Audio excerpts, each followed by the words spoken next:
WenguiMiles named victim number 1 in New York CCP police station bust. By Matt Palumbo. The CCP infiltration is already here. On April 17, federal prosecutors arrested and charged 2 men with operating an undeclared police station for the CCP in Lower Manhattan. The next day, another 6 secret Chinese police stations were exposed within the U.S. The men charged, Liu Jianwang and Chen Jinping, were charged for acting as agents for China, and obstruction of justice for deleting their communications. That the CCP has secret police stations operating in the U.S. should be the top story nationwide, but it's received suspiciously little coverage relative to the magnitude of the revelation. After their arrest, photos began surfacing showing that Jianwang had been photographed meeting with high-profile Democrats at fancy dinners and campaign events.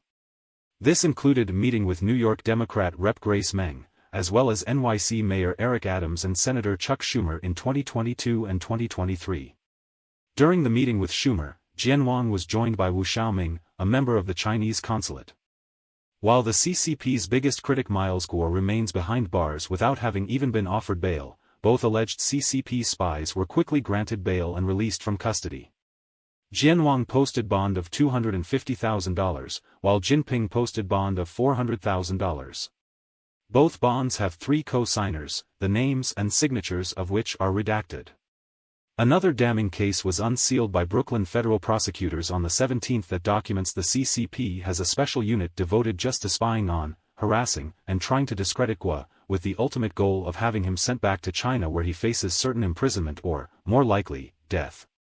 In that case, more than 30 of China's national police were charged with harassing Chinese nationals in New York and other parts of the U.S. The officers were accused of creating a troll farm that used thousands of fake personas to target Chinese nationals critical of the CCP in the U.S. And the first victim listed in the filing, only as Victim 1, is none other than Guo himself. While Guo's name isn't included in the filing, enough context is given in the filing to identify him as Victim 1 based on descriptions of him and the certain posts harassing him and his followers. For example, Victim 1 is described as the focus of a CCP harassment scheme that began in 2017 and now resides in New York City. The filing documents the efforts the CCP's 9/12 Special Projects Working Group took to try to deport Guo back to China, stating that they received a task directing officers to call on U.S. law enforcement to take prompt legal action against Guo. The 9/12 is named after the date that Guo filed for political asylum in the U.S., on September 12, 2017, and seems to exist with the main purpose of targeting him and his supporters in the NFSC. As is spelled out in the FBI affidavit, it's no conspiracy that taking down Guo is the CCP's #1 priority. Since Victim 1 fled the PRC government has sought his return for prosecution in the PRC and has employed numerous methods to effect Victim 1's capture or arrest. In May 2017, the PRC government sent several undeclared agents from the PRC's Ministry of State Security to the United States to cause Victim 1's coerced repatriation to the PRC, as part of the Fox Hunt initiative. However, the government disrupted the PRC government's efforts to forcefully repatriate Victim 1, and Victim 1 continues to reside in the United States. The filing also details an extensive online effort to discredit Guo, and the other descriptions of unnamed victims match those of his new federal state of China supporters, referencing political gatherings that were disrupted by CCP agitators. Prosecutors know that if Guo is named specifically, it would completely destroy the government's allegations that Guo's whistleblower status is a fake cover story. While facing charges in the Southern District of New York, the Department of Justice has absurdly referred to Guo's whistleblower status as purported and alleged, but this FBI filing shows they know Guo is a legitimate whistleblower, and removes all doubt they're pretending otherwise to silence him. In a rarity, the judge in the SDNY case reminded prosecutors that they're required to produce any exculpatory evidence they may have back in March, and that's looking to be for good reason. There's similar desperation on behalf of prosecutors in the separate Pras Michel case, a former rapper who is currently on trial for an array of crimes that includes allegedly illegally lobbying to have Guo sent back to China.